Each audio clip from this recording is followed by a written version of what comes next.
Halo teman-teman Espasio Indonesia, khususnya penikmat segmen dari Sudut Tribun.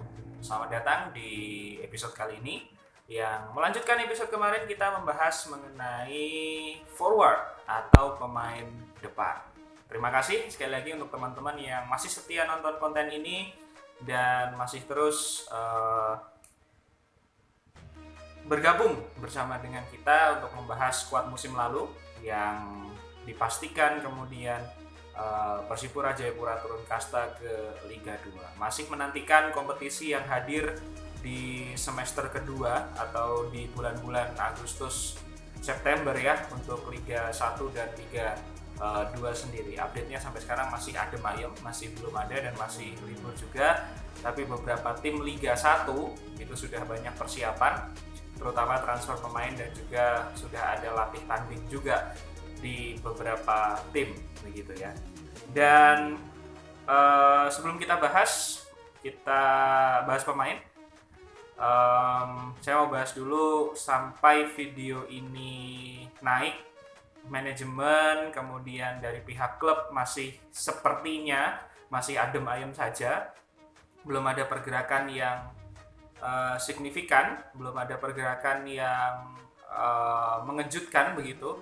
Terakhir update yang saya dapat kabarnya hanya beberapa pemain senior yang siap kembali untuk memperkuat Persipura di Liga 2. Ada Patrick Wanggai, kemudian dua pemain lainnya begitu. Tapi itu juga masih sebatas rumor, belum ada pergerakan juga. Saya duga memang ada masalah ada masalah sponsor sehingga dari pihak klub siapapun itu, mau manajer mau ketua umum juga tidak bisa bergerak karena belum ada dana sama sekali. Dugaan saya itu memang sudah saatnya Persipura dikelola secara profesional yang tidak mengandalkan 1-2 sponsor saja, sponsor tetap yang besar. Itu bagus dan baik dan terus perlu dipelihara, tapi juga harus mencari sumber-sumber dana lain karena klub-klub lain memang sudah seharusnya seperti ini. Kita harus mencontoh klub-klub baru yang ya walaupun agak tiba-tiba munculnya seperti beberapa klub lain yang kita tahu lah ya, yang baru kemudian tiba-tiba juga naik ke Liga 1 karena juara, tapi pengelolaannya profesional. Ya teman-teman tahulah siapa klubnya dan klub seperti apa. Itu sah dan boleh, tapi pengelolaannya yang perlu kita tiru gitu. Oke, masih menunggu update dari Persipura akan mendatangkan siapa yang akan jadi pelatih atau caretaker-nya, dan sampai sekarang juga masih belum ada update apapun dari Instagram, dari Twitter maupun dari media sosial yang lain, YouTube dan lain-lain. Jadi kesannya berjarak sekali dengan supporter, tidak ada update sama sekali.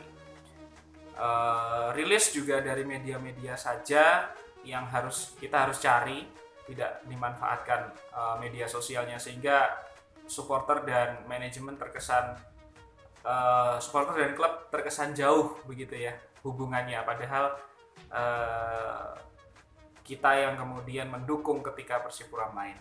But that's okay, itu pendapat pribadi saya dan kita mau bahas lagi sedikit begitu ya. Kita tinggalkan dulu pemain-pemain yang kemudian jadi 4 pemain terakhir yang kita bahas di edisi evaluasi tahun lalu atau musim lalu.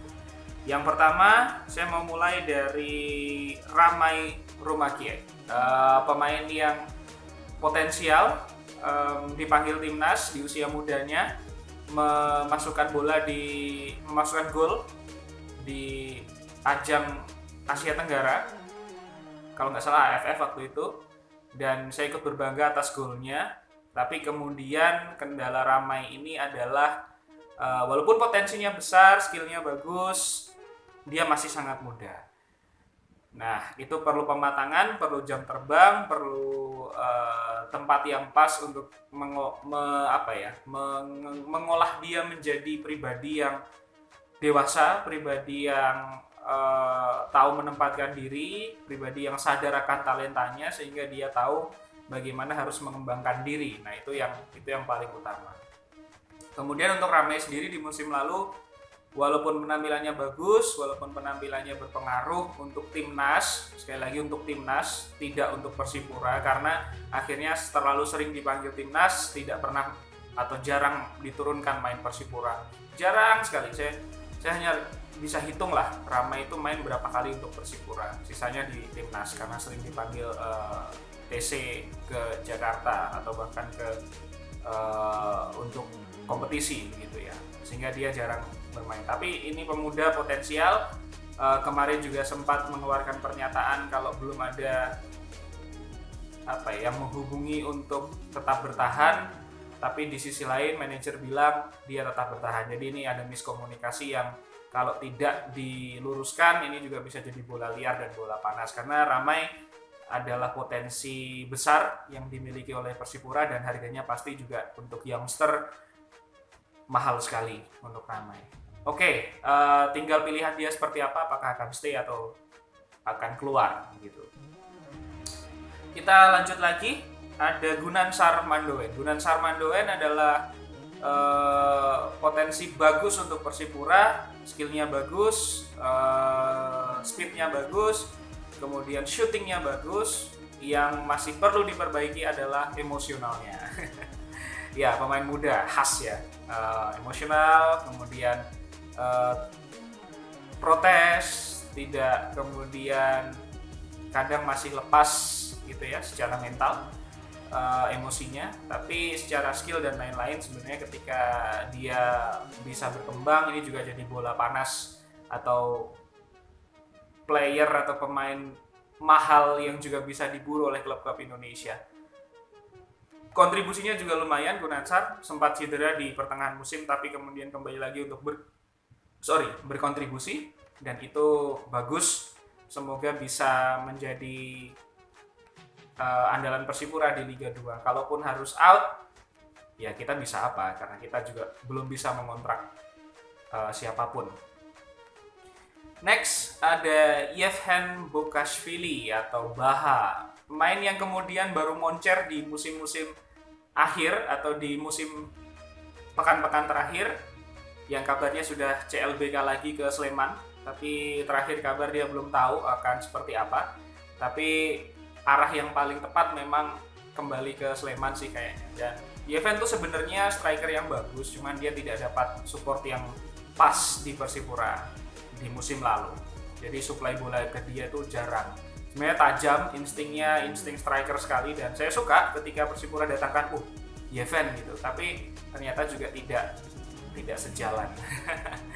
So sukses buat Yevhen ke depan. Sedikit saja komentar saya, tapi respect untuk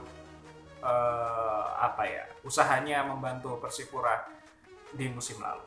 Yang terakhir, striker yang sebenarnya saya harapkan untuk bertahan, Fernando Pahabol. Persik Kediri jadilah pelabuhan selanjutnya ketika Ferry memutuskan untuk keluar dari Persipura dan tetap bertahan di Liga 1. Pilihan yang tepat menurut saya ketika pihak klub tidak memberikan kepastian juga mungkin. Kemudian Ferry itu memang pantasnya dia berada di level tertinggi kasta sepak bola kita. Jadi daripada menyalahkan Fernando Pahabol untuk tidak setia dan bertanggung jawab, kita lebih baik menyadari diri bahwa level Fernando Pahabol memang di Liga 1. Dan kalau kita pengen dapat servis dari Ferry Pahabol, kita harus naik ke Liga 1. Itu sebenarnya mindset yang harus kita punya, teman-teman. Menurut saya, kalau teman-teman nggak setuju juga nggak apa-apa.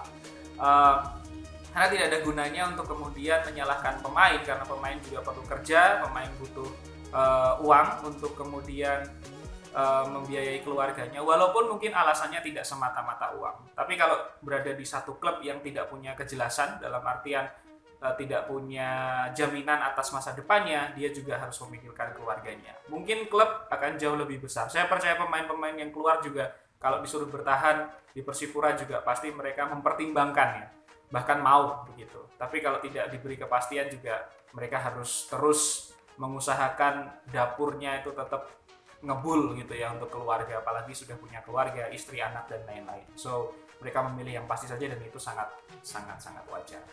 Oke, sukses buat Kakak Ferry Pahabol. Terima kasih kontribusinya. Banyak sekali gol-gol yang diciptakan, menyelamatkan Persipura dari beberapa kekalahan, membuat imbang, membuat menang begitu. Gol-golnya, skill-skillnya masih sangat luar biasa. Respect untuk Kakak Ferry Pahabol dan semoga sukses di Persik Kediri.